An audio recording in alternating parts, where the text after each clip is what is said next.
Hello বন্ধুরা, কেমন আছো সবাই? আশা করি প্রত্যেকে ভালো আছো। আজকের মিনি ব্লগতে তোমাদের প্রত্যেককে স্বাগত।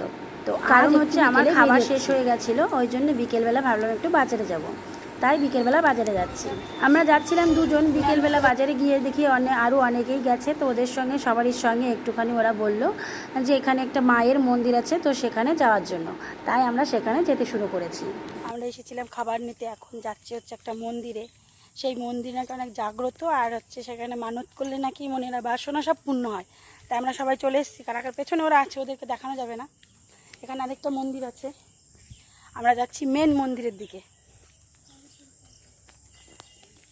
দেখো মন্দিরেতে ঢুকেই পড়েছে, আর প্রথমেই দেখলাম এখানে হচ্ছে ধাগা বাঁধার জন্য একটা গাছ রয়েছে। এটাকে কি বলে সেটা আমার জানা নেই, তবে এটা বট গাছের মতো। হ্যাঁ, বট গাছে ধাগা বাঁধার জন্য এখানে ষষ্ঠী সামথিং ষষ্ঠীতলা এরকম একটা হবে। যাই হোক, সেখানে একটুখানি প্রণাম করে নিলাম, আর একটুখানি ঠাকুরকে প্রণামী দিয়ে দিলাম। তো তোমরা কে কে এই মন্দিরটা এসেছো? আর এই মন্দিরটার লোকেশনটা হচ্ছে মুড়াগাছা বাজার থেকে, মানে ধর্মদা বাজার থেকে একটুখানি ভেতরের দিকে যেতে হবে। লোহাগাছা বলে যে জায়গাটা রয়েছে সেখানে, অ্যাকচুয়ালি ভেবোডাঙ্গার ঘাট থেকে ঘাটে যাওয়ার একটুখানি আগে। যাই হোক, তারপরে যে অন্তরা ছিল, অন্তরা একটু ঠাকুরের কাছে প্রণাম করে নিচ্ছিল। আর এই দিকটায় কিন্তু আরও সুন্দর সুন্দর মন্দির রয়েছে। দেখো এই দিকটায় ঠাকুরের মন্দির রয়েছে এখানে। তারপরে এই সাইডটাতে আরও মন্দির রয়েছে, সেটা হচ্ছে তোমার ভগবান শিবের মন্দির রয়েছে। তো সব কিছু দেখে টেকে তারপরে আমরা যাব হচ্ছে মেন মন্দিরে।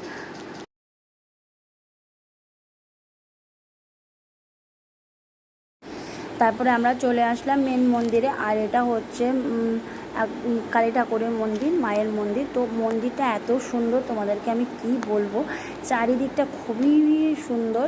আর এখন যাচ্ছে মাকে দর্শন করতে। আর দেখো আমাদের মতো অনেক লোকই এসেছে মায়ের দর্শন করতে।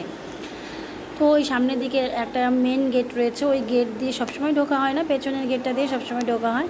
আর এই যে দেখো, তোমাদেরকেও দর্শন করে দিচ্ছি মাকে। আর এটা কিন্তু অনেকটা কৃষ্ণকালী মায়ের মতো এই মাটা, একদম কালো রঙের, দেখতে পাচ্ছ পুরো কালো রঙের। তো সবাই বলে এখানকার মায়ের মন্দির নাকি জাগ্রত। এখানে যেরকম মনের ইচ্ছা প্রকাশ করা হয়, মাকে মনের বাসনা প্রকাশ করা হয়, তাদের মনের ইচ্ছা নাকি পূর্ণ হয় মানত করলে। যাই হোক, আমি প্রণামটা সেরে নিচ্ছিলাম। আর তারপর তোমাদেরকে দেখাবো চারি সাইডে মায়ের কত বিভিন্ন রূপগুলো রয়েছে, সেই রূপগুলো দেখাবো। এত সুন্দর, ওখানে গেলে মনটা এত ভালো হয়ে যায় না, কি বলবো তোমাকে। মানে কারো যদি খুবই মন খারাপ থাকে, তাও এখানে যদি যায় আমার মনে হয় ঠিক হয়ে যাবে। তো চলো দেখতে থাকো।